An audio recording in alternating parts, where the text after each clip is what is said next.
uh, the authority of God while we are living here on earth. However, we refuse. We refuse to be identified with John Calvin. We refuse to be identified even with Jacobus Arminius or the Arminian theology. We choose to be identified with what the Scripture teaches. All right?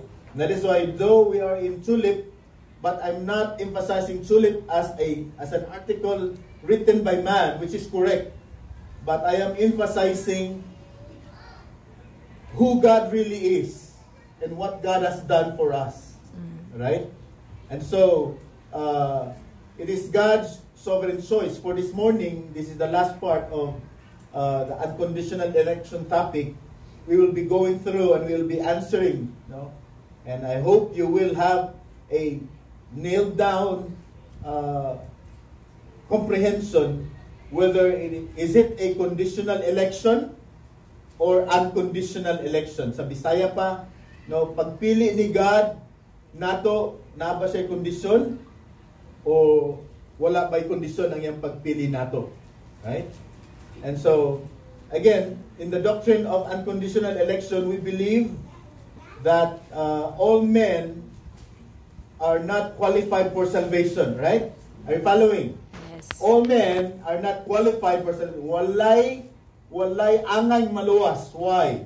Because all of us are sinners. And the truth is, you have done something wrong against the holiness of God. Each one of us. Well, that is a clear record na makasasala ta, ang entrance to heaven are for those who are perfect, right? I'm just laying down the foundation. This is just a quick review. We believe that all humans are not qualified for salvation, but we also believe that God desires all men to be saved. Yes. Are you following? So, nag-desire si God nga sana tanan maluwas. And it is clearly stated in the Bible, and it is also clearly stated in the Bible that not all men are saved, but God desires all men to be saved. Is God confused? No. I don't think so. But man is confused. Because they have a wrong understanding of the word will. And in the Bible, there is a permissive will and there is a decretive will. And decretive will is the will that will happen, that will be fulfilled, even Satan will try to stop it. One example of decretive will of God, when he said that he will save mankind, Satan tried to stop Jesus Christ, during the time of Rebecca and all those mothers in the past, even to the point of Mary during her time, even to when Jesus Christ was born, Satan tried to kill Jesus, the baby Jesus, and even up to the last maturity age of Jesus Christ while he was on earth, Satan had his last blast of destruction, wherein when he incited people to let Jesus Christ be crucified. And when Jesus Christ died, Satan was shocked because his death was actually the payment of our sins. Alright? And so, but we also believe that God desires to save all men, and we also believe that God chooses not to save all men. Okay, are you listening? Yes. Not all men will be saved, but God desires all men to be saved. And so we believe that God chooses not to save all men. Are you listening? Yes. But in His divine sovereign choice, He unconditionally elects some. In His divine decretive will, He unconditionally elects some and saves some, but in His justice and fairness, rejects some. Are you following? Yes. Na siya gi-save, na po siya gi-reject. Right? So we do not agree, with the religious teaching that all men who die goes to heaven. That's why people, out of their ignorance and out of the conscience of their emotions, in their soul, when they remember their dead mothers and fathers and relatives, lolas and lolos, and they always say happy birthday, Merry Christmas, Mama in heaven, Happy birthday, Papa in heaven. And it seems like all those who died are in heaven. No? Of course, we don't insult them, but we stand by the truth that not all men are in heaven. So, say for example, in Matthew, right? So in Matthew chapter 22, verse 13 and 14, then the king said to the servants, bind him hand and foot and cast him into the outer darkness, and in that place there will be weeping and gnashing of teeth. Now, take note, just to give you a background of it, this was the parable of the banquet. Remember that story? When Jesus invited those that are in family, but those that whom he invited, those that whom he called, rejected the invitation. That is why Jesus Christ asked, another God, in the parable, the king asked his servants to open the invitation to everybody outside. So those that are outside were being invited. And so the king saw that the function hall, the place were filled with guests. Take note, the place were filled with guests. Okay? If you read the previous verses, there were guests. They're not really invited. I mean, they don't have the formal invitation, but they were invited. That's why the Bible says they were just guests. And the king noticed that there was one who is part of that group who is not wearing properly, not wearing a wedding clothes. And so he was asked, nganong wala man ka nag-uniform properly, or nganong ka nagsulong og wedding clothes. And so the king told his servant this is the case in verse 13. Then the king said to the servants, bind him hand and foot. Take note. Hand and foot. Now, by the way, do not interpret automatically this in literal, because this is a parable. Right? And some mga tao, makabasa lang na sa Bible, literal there. This is a parable. Okay. And take note, and cast him into the outer darkness. Now, of course, the outer darkness was described there as the place there shall be weeping, hinilakay, bako, and gnashing of teeth. Kanang kagot-kagot. No? Katong matog na mukagot ang ngipon, murag ditugil mo pa daw kung dili mo. Tungod sa kasakit, tungod sa kainit sa impyerno. Of course, there's a theological argument from verse 13, but we'll not go there at this time. But look at verse 14 here. For many are called, but few are chosen. So in this particular verse, it's so clear that God made a choice. There is an election, there are choices. So standby na nato atong theological understanding. Namili si God o wala? Namili si God. Okay? Namili si God. So delete that wrong teaching that all people will go to heaven. And so if all people will go to heaven, magpa-member na lang tanang grupo. Now, take note, JFC is not a group. No? Natawag lang tanang grupo because nagpundok ta. But the emphasis of this spiritual family is not group, is not about organization. This is a spiritual entity. We emphasize spirituality here, not the natural or the physical realm, although we cooperate based on that aspect there, but we highlight the spiritual calling of us being church. So church is not a building, right? Church is not a building. Church are those who believe in God. Mo na meaning sa church. So if you believe in the one true God, you are part of that church. Yes. So many are called, but few are chosen. And so he just chooses what he wants to do. Remember, we dissected that phrase last time around, that God did not choose. Take note, God did not choose what He does not want to do. Help me in Bisaya para matuna to. No? Advantage ni mga Cebuano mga kasabot og English kay kung dili madag kuan pili to Binisayon, and then later on matulo na to, di ba? Ang English people, diharagod sila kutob.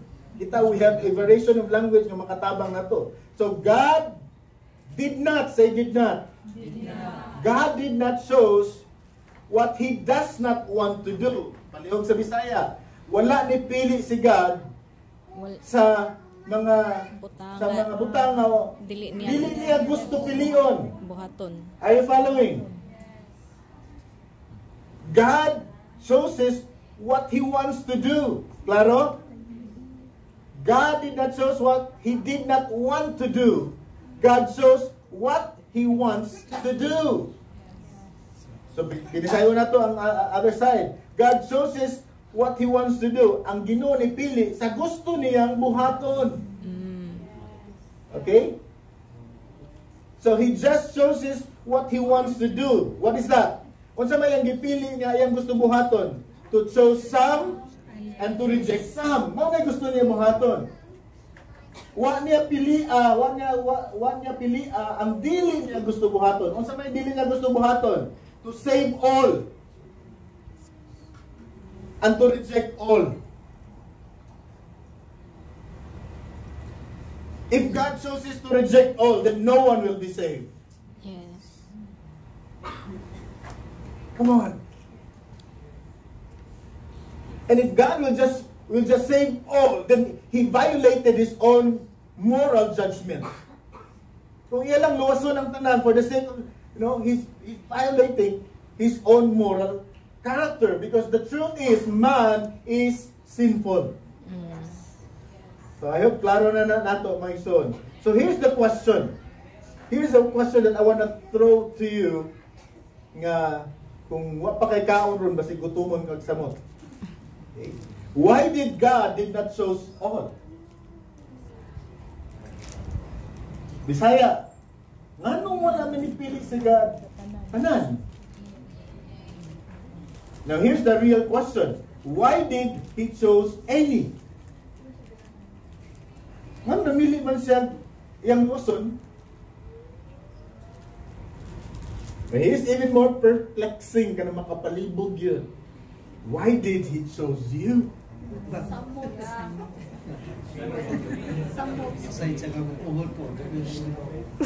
Because if God will decide now, based on your age, to save you or not, then I am 100% sure He will not choose you. No matter how good you are in the eyes of the people, He will not choose to save you. Why? Because you are not qualified. He cannot violate His moral judgment. That is why the unconditional election or the choosing was done and established before the foundation of the world. Amen? Yeah. Amen? And so we find there God's love. Remember in Romans, in love He predestined us. It is because love lang taniya. Why? I don't know. Can you comprehend that? Makasabot ka nga nung gigugma ka sa Ginoo? Kana lang sa imong asawa, sa imong bana, libog ganina siya, ano? Kung padunggon pa lang ang asawa sa bana, anong bakas na mo po niyo? Kung padunggon man sa ang asawa sa iyang italo man sa good. Diba? But when God destined one to be partner for life, that is why ibong kang anong nitando ka. So He did not choose what He does not want to do. What is that? That is, He does not want to reject all. Muna di want niya pilia. And He does not want to save all. Is that clear? Yes. Muna di niya gusto buhaton. Nga luwason ang tanan.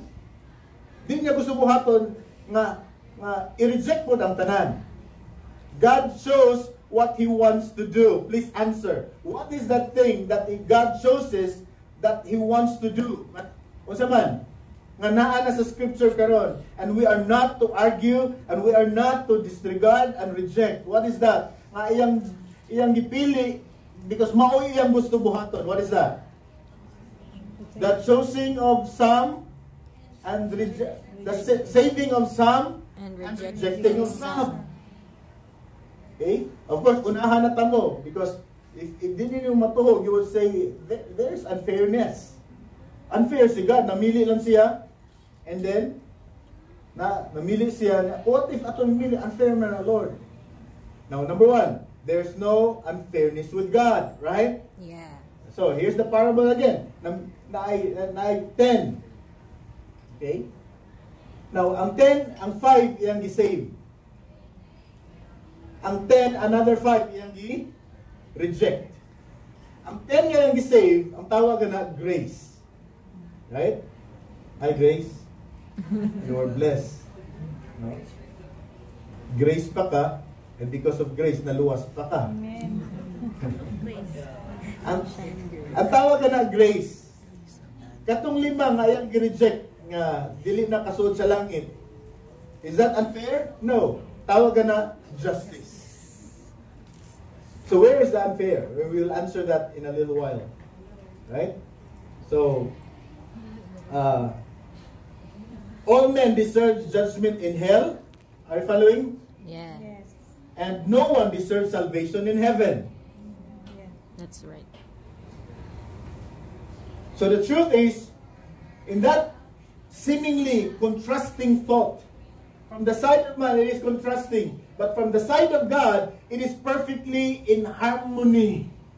Wala maglibog si God nga nung napo ang 5 iyang giluwas o 5 iyang gireject. Wa malibog si God. It is perfectly in harmony with His divine prerogative, with His divine sovereignty and His will. Right? So wala malibog si God. Do you agree with me? Yeah. Kasi nalibog Ang tao. ang mga tao. Especially those that are not called. Yeah. Nasabta na to? Katong mga wala gitawag sa Ginoo, you know, masyakoy yun na ilang utok. To the point that they lose joy and appetite in going to church because libog man sila. Pero katong mga gipang tawag, mahibong sila. Bisag di kay sila kasabot. Pero naagi joy mo adto. Amen? Yeah. It's because the calling, tawag na sa theology, the effectual calling of God. And John Calvin used the term irresistible grace. Irresistible means di yun ka kapugong, di yun ka no. Because the grace means we receive something that we do not deserve. And so, as I promised last time, because I've established this already last time around, as I promised, I will bombard you today with scripture upon scripture supporting the claim. Right? So that di mo kaingon ba nga, it is my teaching. No, it's not my teaching. It is the teaching of the Bible, wherein some, because of their bias and because of the assimilation of human philosophy and logic, no, they adhere to the teaching of Arminius, that tawagan na Arminian theology, that God has given us the grace. Therefore, it is now in our responsibility, you know, the self-determination to be saved. And here's the point. I want to make this clear. God did not just, just take for example, this is the entrance to heaven. And all of us cannot get in. Why? Because it is closed. Right? Yeah. It is closed. Because ang makasud diha, perfect. Are you following the illustration? Yeah. God did not just open, listen, God did not just open the doors of heaven and now He has given us grace. And so it is now in our effort, self-determination, I want to be saved. I want to be saved. Therefore, I will. Nakuha ninyo? Yeah. Abliman, musod ko. That is not the picture. The picture is, the problem is not the closed door. The problem is not the closed door. The problem is the unqualified man. Ang problema, ang tao dili qualified. Bisag ablihan pa na sa Ginoo, dili qualified ang tao makasod. Bisag maning kamot pa siya mosod out of his self-determination. Ang gusto ko maluwas, that's Arminian theology. The self-determination to be saved. Bisag gusto ko maluwas, basta wa gani ka tawaga sa Ginoo, bisag maningkamot pa ikaw mahitabo atong guest ngani, di ba? Nakasunod siya sa wedding, right? Yeah. Nakasunod siya sa wedding banquet. And yet God, the king said, you are not dressing properly. Gawas. Kuha ninyo? Yeah. Self-determination na to niya. He heard the invitation. He was there. It's just that, ang katong mga wala part sa invitation, you know, those that are part of the invitation, they know what they are entering into. And God clothed them with righteousness. That's why they're wearing in white. Pero katong gi-invite na, nakadungog lang sa grocery, kahaon man siguro ni, no? Kahaon ni suot siya nga to, and then eventually, di siya pwede mo suot kay dili wala siya proper attire. When you say proper attire, it's not about the physical, it's about what is inside. No? I hope you get the point. So the problem is not the closed door. The problem is that man is not qualified. So klaro na? Yeah. So we will go through the verses, right? And please, please, pag naay mga question nga mo spark din ha, mo splinter, please i-process ninyo because my desire is for you to learn. Why? The goal of this is not for you to be learned. The goal of this doctrinal teaching is not for you to become hambugiro o kanan ako may bawaan. That's not the goal. The goal is once you absorb this correctly in your heart and in your mind, this truth will bring you into humility. Right? Yeah. If you know the truth correctly, the expectation there is that all the more you become humble. Yes. All the more you will cry out in desperation, Lord, I am not worthy, but you called me.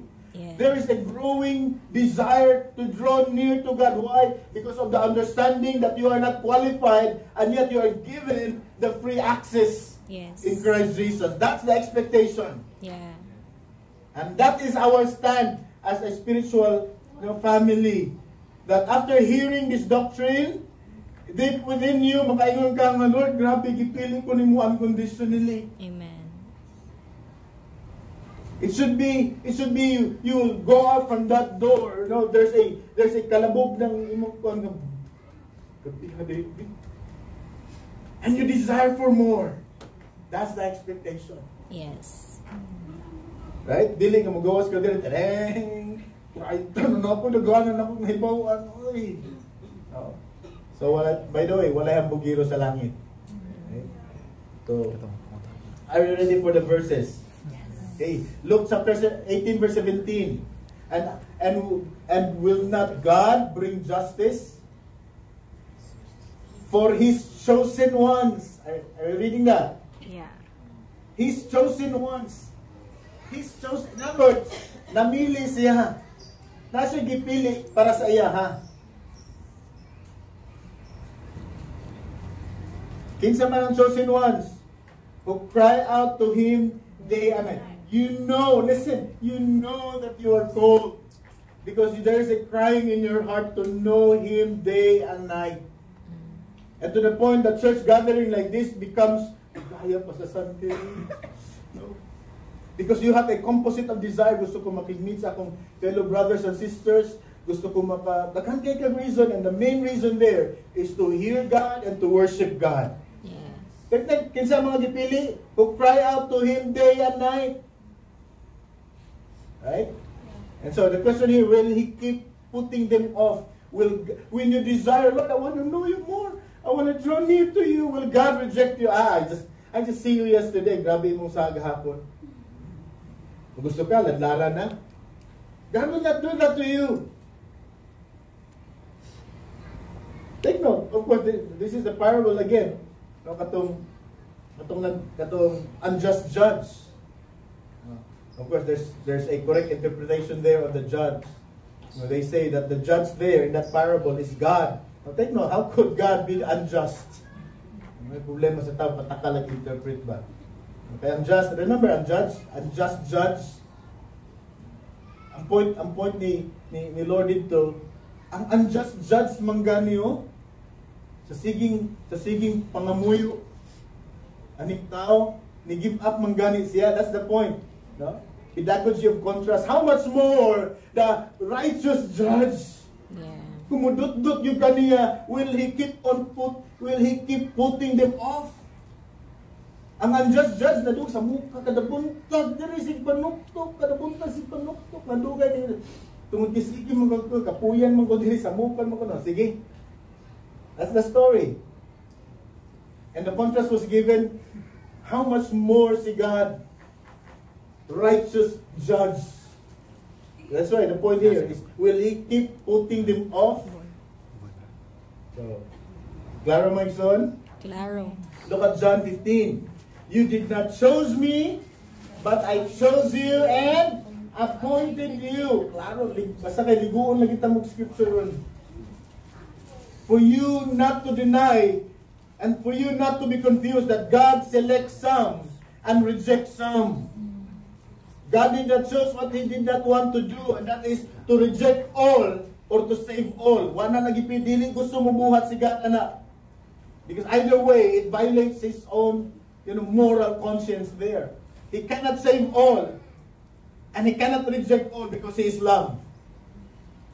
What God chose is that He chose what He wants to do, and that is to reject some, justice, and to save some, mercy and grace.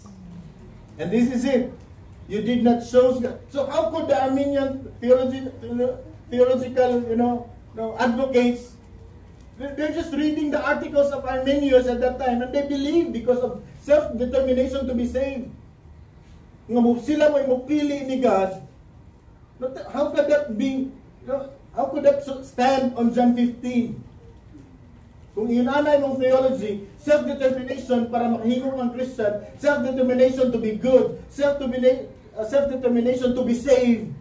Sa imong paningkamot na maluwas ka, how could that stand in verse 16? You did not choose me, but I chose you and appointed you.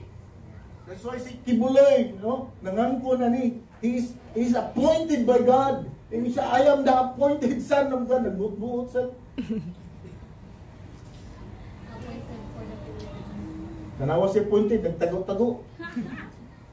Anyway, but I chose you and appointed you to go and bear fruit. The reason why God saved you, so that you can be spiritually alive, and you are spiritually alive, you can bear fruit. How can you bear fruit if you are spiritually dead? That's why the first choice of God is for you to be alive. And for you to be alive, because you are void of understanding, because you are spiritually dead, God declared you righteous, and that is justification. Yeah. God declared you righteous, and you become spiritually alive. And now you are spiritually alive, you are now in the process of sanctification. You will be pruned, you will be disciplined, so that you can bear much fruit. Yeah. So what's the purpose of choosing and appointing? To go and bear fruit. What fruit? That fruit will last. In other words, dili plastic. Sa kita Christian, mga plastic, no?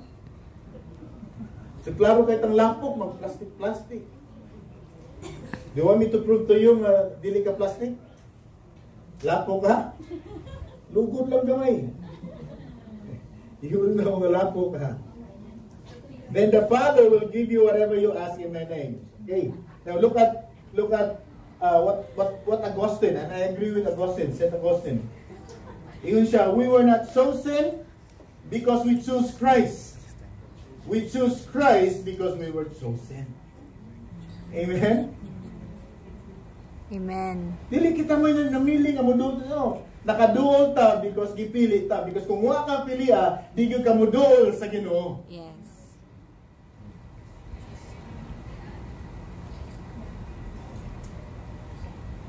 Let's go to John 17, verse 8 and 9. For I gave them the words you gave me. Kinsa man ang them diha? Those nga yang gipili. Okay? Yeah. I gave them the words you gave me, and they accepted them. So, kung gipili ka ni God, makadungog ka sa word. And not only makadungog ka sa word, you will eventually understand the word. And when you understand the word, you accept the word. Yes. Amen, the church. You will Amen. accept the truth. Mm. I gave them the words you gave me, and they, referring to the people na gipili, they accepted them. They again, kinsaning mga they dire? Ito mga pinili. Mga gipili, right? Yes. They knew with certainty that I came from you. Do you know with certainty that the Jesus whom you worship is the true Jesus in the Bible? Yes. Come on, don't believe me because I said it is Jesus. Believe because you experience the Jesus that is being described in the Bible. Please, ayaw hanara, ayaw ihabit ganito ka sa pulong sa Ginoo because I preach on it. Anara yung kagaling ganito ka because it is written in the scripture. Yes. Because I could be wrong. Klaro sa imuha. Klaro. Praise the Lord. And they believe that you sent me. Now, by the way, the audience of Jesus Christ there during that time, they were all dead already. And the Word of God as a message is timeless. And so let's translate. We are the new audience of that. So translate na nato ang they. Ang pangutana lang, do you belong to the they? Kamu ba ni? Okay, now check yourself. They believe that you sent me. Do you believe that Jesus was the true Messiah? Amen. Right. And Jesus said, I pray for them. Praise the Lord. God, it's not you. It's not just man praying for you. Jesus himself is interceding for you. Because if Jesus is dead, how could he intercede? Amen? He is alive. Yeah. I prayed for them. I'm not praying for the world. Take note, that is why our stand is God did not choose that everyone will be saved. I'm not praying for the world. And here are people, even Christians, they will say, I pray for the whole world, Lord, that they will be saved. Because you said you desire all men to be saved. No. Not all men will be saved. So many people in the generation past, they died without the Lord Jesus Christ. And of course, the judgment there is hell. Not because they are, but rather because they are unqualified, they are not chosen. So I am not praying for the world, but for those you have given me. Hallelujah. The reason why you believe that once genuinely saved, always saved, because the effectual prayer, take note, Jesus Christ na niya may pray for us. How could Satan snatch us out from the hand of God, wherein God himself is securing our position in Christ Jesus? Amen. Take note, I'm not praying for the world, but for those you have given me, for they are yours. Yes. That's why once you are genuinely, you belong to God until you die. Amen. What about your sins in between? Cross, paid in full. Amen. What about the sins before you died? Cross, paid in full. Amen. So how could your salvation be lost? Amen? Amen. Are you secure? Amen. O sa may secure na to in the process of sanctification? So may secure na to. Internet, di na secure anytime. No? Sweldo, di na secure. There's no one is indispensable. Only God and His Word is indispensable. Amen. Kapakyan Ginoo. Praise the Lord. Right? So let's go to Acts 13 verse 48. When the Gentiles heard this, take note, who were the Gentiles? They are the people who is, in the first place, they're not part of the chosen nation, right? Yeah. The chosen nation are the Jews. Gentiles are not part of it. Now take note, because when the Gentiles heard this, the gospel, the good news, as preached by Paul, they were glad. Now how do you know that you are chosen? You feel the joy of what you have heard. Amen. Amen? So mainteresar ka. They were glad and honored the word of the Lord. Take note, na-save na ba ni sila? Wala pa. But those that are called and chosen, they will respond to the preaching. They will respond to the truth. And that's why you are here up to this time. Yeah. From the start, you are ni-join ka din, wala lang. But may buong ka nga naman. Because you are called. Now, look at that. And I emphasize that. And all who were appointed for eternal life believe. Klaro? Binisaya ko na palayo. Tabangin ko ng Bisaya kay di na mo kumao. Okay. Ang tanan nga gipili or chosen before the foundation of the world, all, take note, all who were appointed for it. In other words, God did not choose all, rather God did not reject all. But He saved some and reject some. Klaro na siya? Claro. That's why. All who were appointed for eternal life. Not all were appointed for eternal life. Yeah. Is that your understanding now? Yes. Not all were appointed for eternal life. And please don't ask, Lord, kinsa man ang wa mo pili? Okay, di na ako siya duulon. Di na ako siya evangelize kung magsayang na nasa nakungura. We do not know. That's why God wants all to be, God wants all to hear. Because God is fair. He wants all to hear. Remember sa invitation sa banquet, wedding banquet? The first invited people were the Jews, and the Jews rejected Jesus Christ. That's the interpretation. And because the Jews rejected, God opened the invitation to all, including Gentiles. Yeah. Are you following? Yes. They rejected Christ. But the Gentiles were called. But not all Gentiles were saved. Claro? Claro. All who were appointed for eternal life. So ang purpose ng choosing, the purpose ng electing is for salvation. And those who are appointed for eternal life, they will believe. Wag man lagi pastor ako share, I don't know, maybe later on. Di ba? Ako gisharean ko ng gospel third year college, second year college ko, gisharean ko, Benji. Consistent kayo siya. Palitan ko niya coke, palitan ko snacks, kaagbabi ko sa aging, ni group study na mo. Nga ako take advantage, ako'y bound.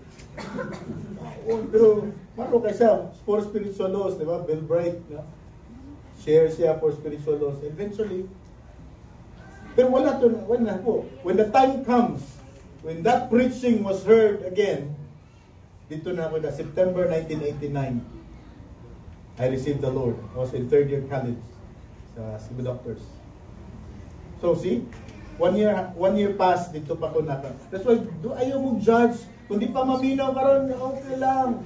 Because our confidence is if gipili ka ni God, di ka biyaan, di ka undangan ni God, one day. That's why be part of those dissemination information instrument. Spread lang ng spread. Share lang ng share. Don't force them. So all together please, all together. All who were appointed for eternal life believed. And I agree with William Tyndale says, when Christ is preached. By the way, who's William Tyndale? He died because of translating, the Greek Septuagint to English. And the Roman Catholics murdered him.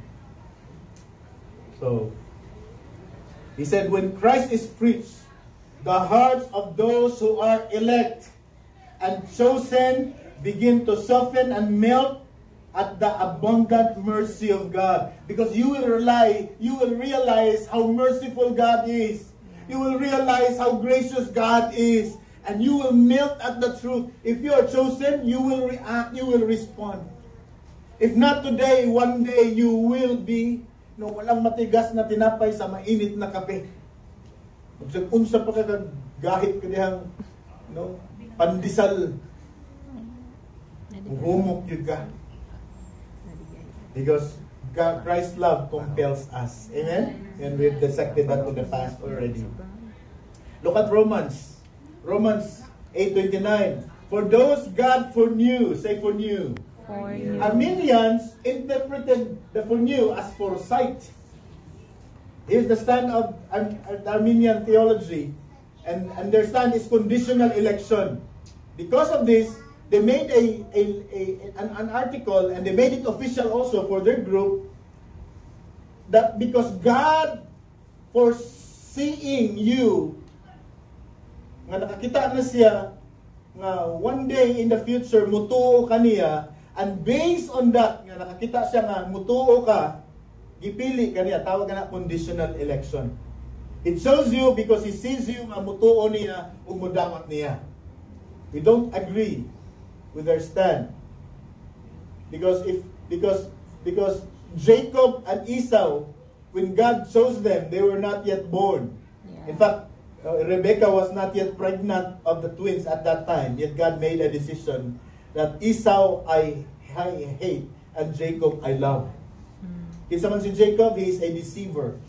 Kinsa man si Esau, he is a faithful, anak. But God chose the stupid Jacob. And Esau, saan gibuhat ni Esau? Wala. Pero God chose to do it. Because of God's decision.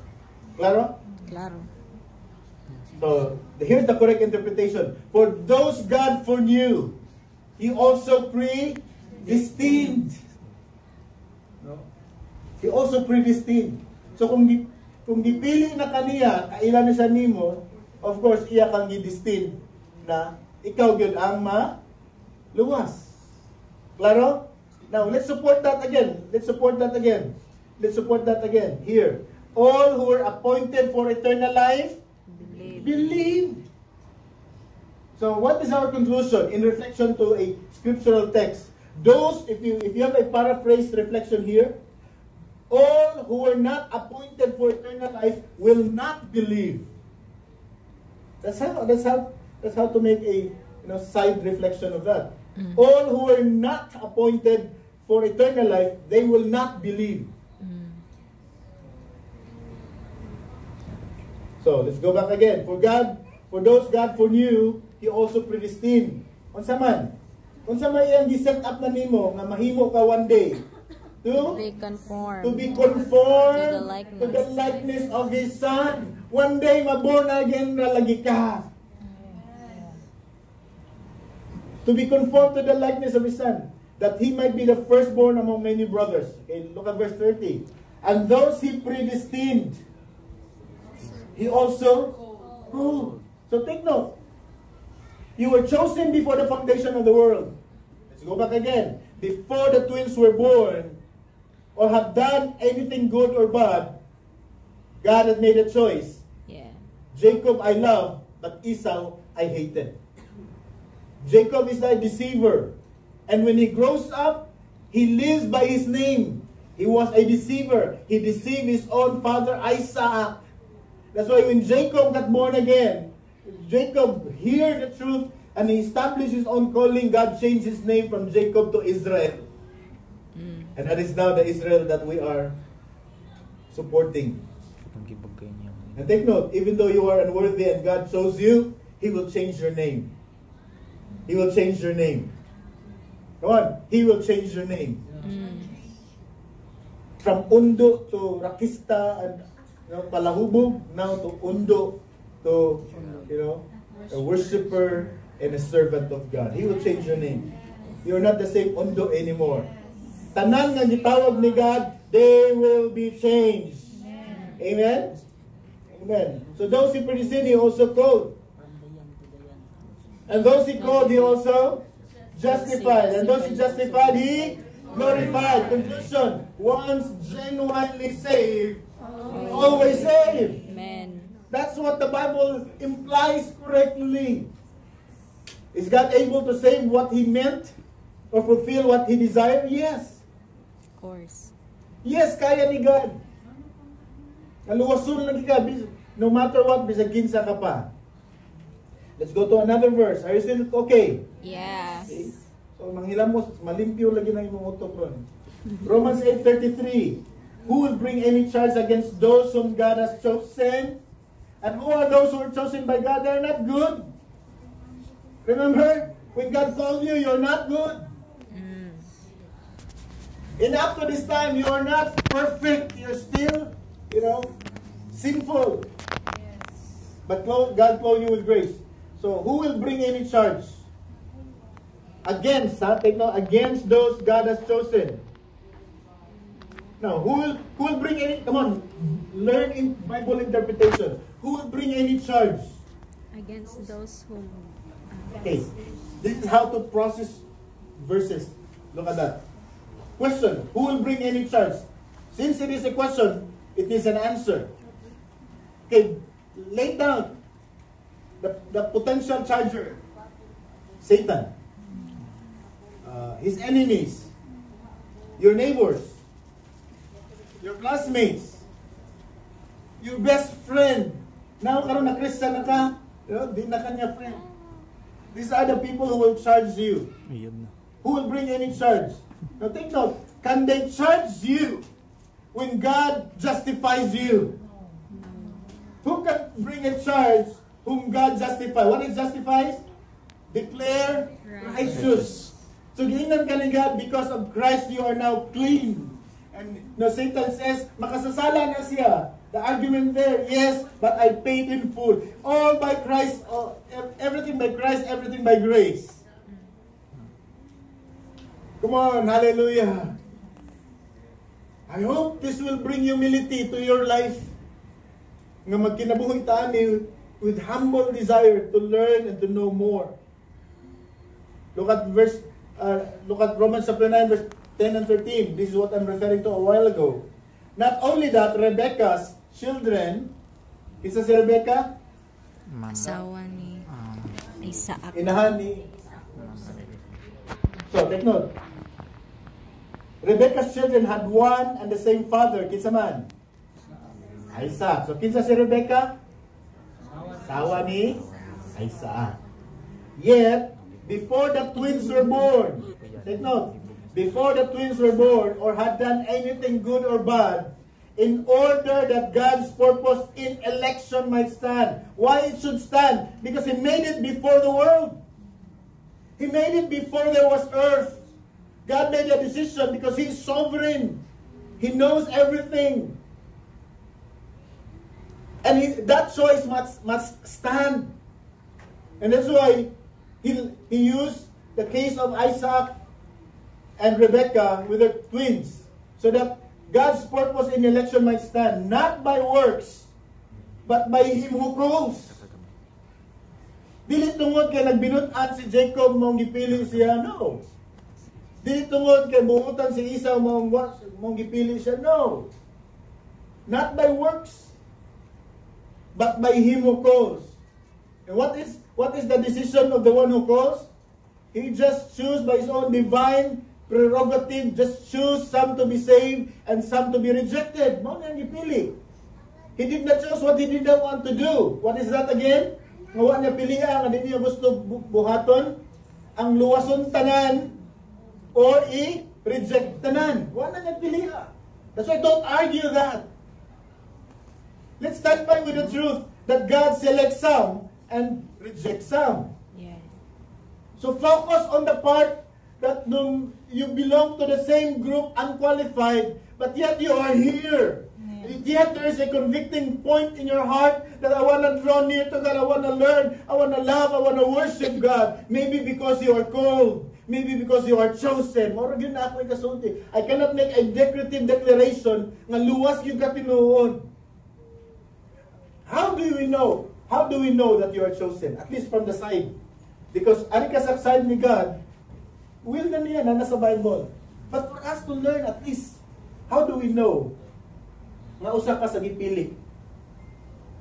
You wanna know? Yes. I do not know. You wanna know? Because there is a desire. Mo desire gani ka, buhi ka. Amen? Because walay patay nga mo desire. Is that clear? Walay patay mo desire. Walay patay ganahan maminaw. Diba? Muna na yung mga nag-uyab, nagkabulag kay patay naman ko dyan, gugma na ako. Patay. So, do you have the desire? Yes. Maybe it's so simple. Diba? And is that desire growing? Yeah. Mabisag walay pastor, adto kang Bible, is that desire growing? Maybe chosen ka. And if you check your record, nagbalok, no? Napila ka buwan, nangluod ka sa Ginoo, napila ka buwan, kaganahin, pati, kailangan mo nakapamaya kung ka nagpadayon, because God is able to save you completely. Amen? So the older, no, not by words, but by him who calls, she was told, Mother Rebecca, Mother's Day, Rebecca, happy Mother's Day in heaven. She was told the older will serve the younger. Take note. Did Rebecca understand that? When she was told by the messenger, the older will serve the... Ay, wala pa ganun yung panganak. How could she comprehend that? So it's not about our comprehension. It's about the declaration of God. One day you will understand. Diba? One day makasabot ka. It is written, Jacob I love, but Esau I hated. Right? So let's go. Now look at there. Let me bring you verse 15 here. Verse 15. Or 14. What then shall we say? Esau I hated, Jacob I love. Or Jacob I love, Esau I hated. Ingon si Paul to the learned audience in Rome. What then shall we say? Is God unjust? Paul said, not at all. For he says to Moses, take note. For he says to Moses, in other words, it was written in Scripture already in the past, because this is Jewish. This is church. This is Jewish age. It was in Israel at the time. What then shall we say? Is God unjust? Not at all. For he says to Moses, I will have mercy on whom I have mercy. I will have mercy on whom I have mercy, and I will have compassion on whom I have compassion. I choose not to focus on those that have not, was not chosen by God. Why should I care? Pareho lang me. Reading this, no, I should appreciate more, Lord. Anong imo mo kong gipili? Why you chose me? That should be the reflection. Why you chose me? So balik ta sa question. What then shall we say? Is God unjust? Come on. Unfair ba si God? Wala pa na tao ang duha. Namili na siya. Is that unfairness? No, that's sovereign will. And so let's dissect. The word not at all there. Let me bring you into the Greek interpretation here. The word not at all there is the Greek word megeniito, right? Not at all is the Greek word megenoito. It means God forbid. No, Lord, ayaw lang itaon. Or may it never, sana dili lang yun mahimong fair si God. Because if God will become fair and all of us will go to hell, that's fairness. That's why si Paul, may it never be megenoito. Megenoito. Maybe you can start printing that on your shirt to ignite conversation. Kung saan nga, Brad? Megenoito. Megenoito. Megenoito. Means God forbid. Kung saan may forbid ni God? God forbid that He will be just. Do you understand? May it never be that He will be just, that He will be fair, for God will choose to make all of us be in hell. But the precious truth is that God did not choose that side. Amen? Yeah. God, and it is in the Scripture for us to be assured.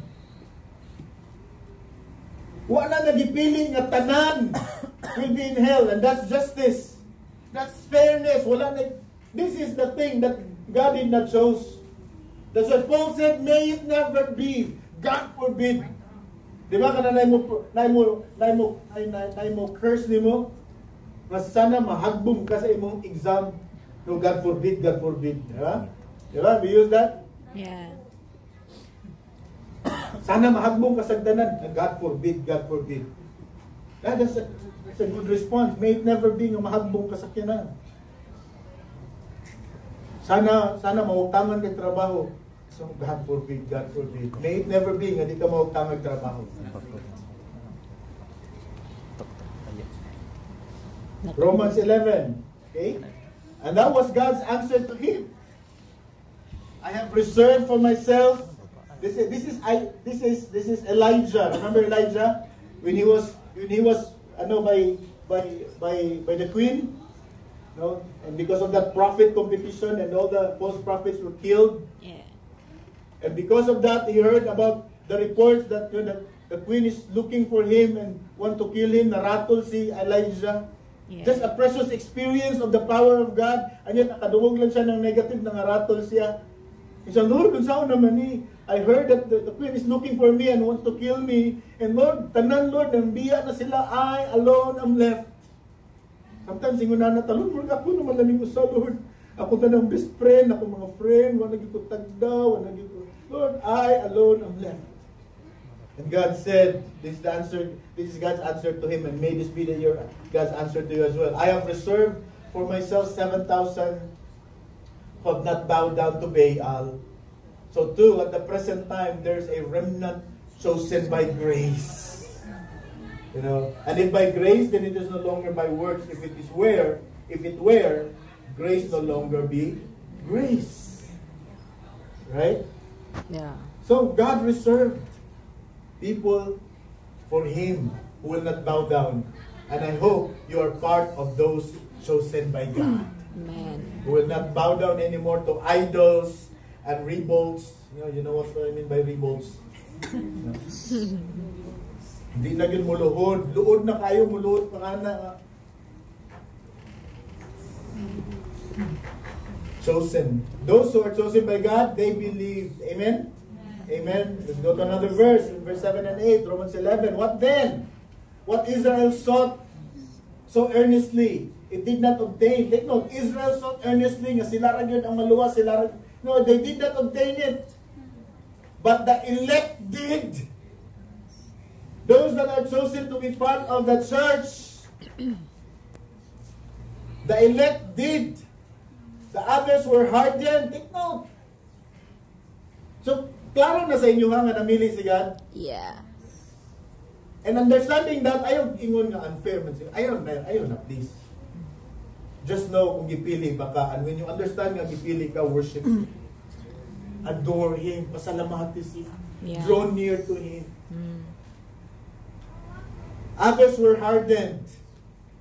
Others were hardened. Kinsa man nagpagahin nila? Sila rapod. Why? Because they were not chosen. As it is written, God gave them a spirit of stopper. What's na stopper, Pastor? What's na stopper? Stupido? Stopper means kanang way klaro. Kanang dili certain.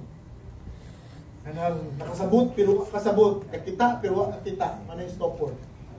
Walay insensitive kanang walay feeling. So God gave them a spirit of stopper. Nga naman, nga, bisan sa kanil mag-share, digit sila mo to, digit sila kasabot. Because God grant them the spirit of stopper. Where eyes, they have eyes so that they could not see.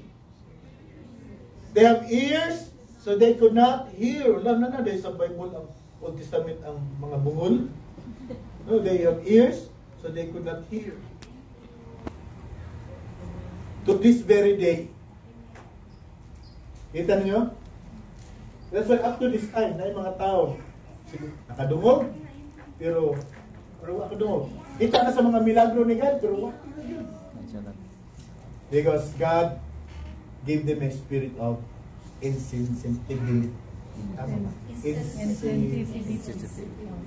Insensitivity. But you are sensitive. Not to negativity, but you are sensitive to the moving of the Holy Spirit. Amen? Yes. Amen. Pag-mention lang Jesus. Turn your eyes upon Jesus. Alam mo yung feeling? Yes. Diba?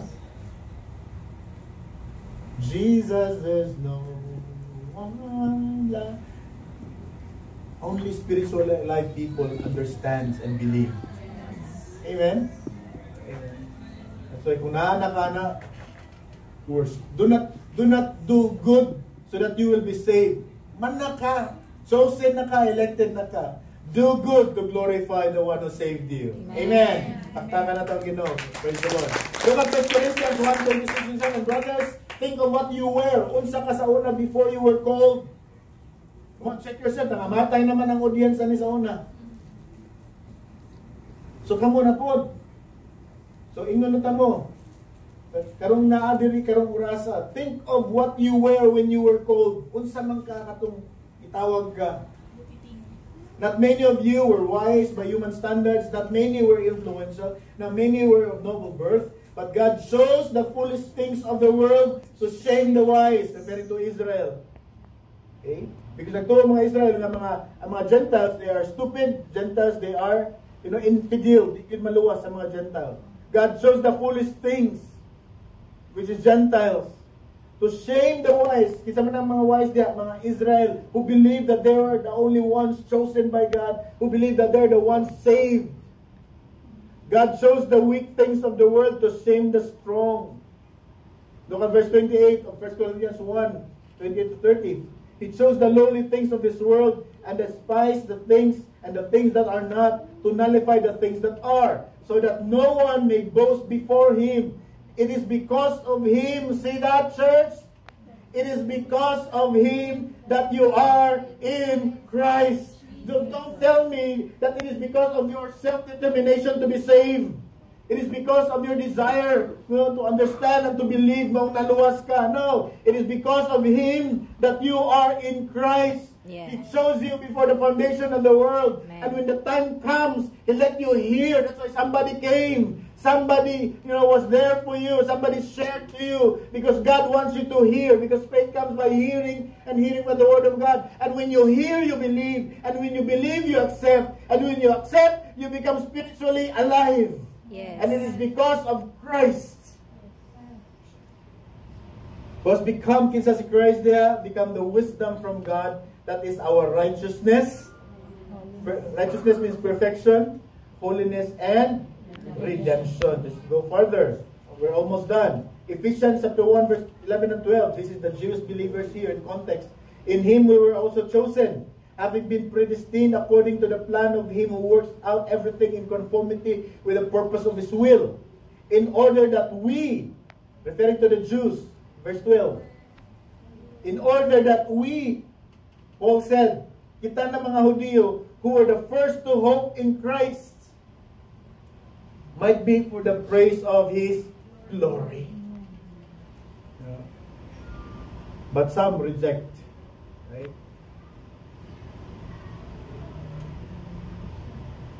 Let's go to 13 and 14. And you also, this is now Gentile believers, and you also were included. Ikaw nga Gentiles, gi-appeal ka. Remember sa banquet? Yeah. First is wala sila ilabot. And because those are invited, rejected, nalang mi, busy pa mi. And the king says, tawag ato tanan sinangad to. So this is it. And you were included in Christ when you heard. So kanos aka na part sa imong relationship sa Ginoo when you heard the word of truth, which is the gospel of your salvation. Look at that. Having believed. In other words, when you hear the gospel of truth, nituo ka, having believed. Pag tuo nimo, kay nganong nakatuo ka? Balik ta sa doctrine. Let's support scripture with scripture, cross-references. Those who are appointed for eternal life believed. Yeah. And so, mga Gentile, nituo sila, nakadungog sila sa gospel of salvation. Having believed, you were marked in Him. No? Nakatatak. You're marked in Him with a seal. Kinsa man ang seal diya, the promised Holy Spirit. Remember? The Holy Spirit came. Yes. And the Holy Spirit is the seal of God. Because sanctification pa man, pa man siya justification. So the Holy Spirit must come. Praise the Lord. It is not a scam. The Holy Spirit came. Ang scam is ni promise pero wala madayon mo na scam. Isa mga na-scam na din eh. Pero wala tag-scam sa langit. The Holy Spirit was promised, the Savior was promised, the Savior came. The Holy Spirit was promised, the Spirit came. What's my purpose? The Holy Spirit came who is a deposit. Say deposit. Deposit. It's a banking term. Guaranteeing what is to come. Guaranteeing our inheritance. That's why post-dated check. Ang Holy Spirit guaranteeing kung na kay Holy Spirit, luwas yung ka. Amen. Amen. Yes. That's why once genuinely saved, because na kay Holy Spirit, guaranteeing our inheritance. Kanang salvation yun nga to, Jesus Christ. Guaranteeing our inheritance until when? Until the redemption, until katong pag-claim, redeem. Until the redemption of those who are God's possessions. Kinsa man tong God's possessions? They are the people who are elected. They are the people who are chosen. I don't know kinsa, but I hope that you are here this morning. Amen. And to the praise of His glory. So do you have the Holy Spirit? Amen. Na naka-post-dated check. Yes. A Thank you, post-dated Lord. key Yes. sa langit. If you have the Holy Spirit, insured you ka. Yeah. Thank you, Lord. Are you happy? I Amen. am. Amen. Asa itong problema? Naadiri. Wala nga to. Now, tungod kay naadiri itong problema, that's why the Holy Spirit also came for that purpose. We are being saved. Ayun. We are being saved. That salvation there is not salvation for eternity. For salvation to eternity was already established before the foundation of the world. What the Holy Spirit wants to save us while we are still here on earth, we will be saved, being saved from the power of sin. That is why ma-change ka sa mga batasan, sa kinaiya, because luwason po ka ni God sa diha nga area. No, kapoy ng Bisaya, English, Bisaya, English. Lambat na po, wala na kayo Tagalog. Hindi na lang. No, hindi no, nagbalik itong, nga ba si Edith? Ay, nalit. Sorry. Kasabot na siya. That's why Mary is Cebuan. I hope they are here. Ephesians 4:30. One more verse and we'll end. Worship team, please. Ephesians 4:30. And do not grieve the Holy Spirit of God, with whom you are sealed. That's why, we grieve sometimes when we disobey. When we wrestle, we grieve the Holy Spirit. How many times we grieve the Holy Spirit? Come on, guilty. Come on, guilty. We grieve from time to time the Holy Spirit. Amen?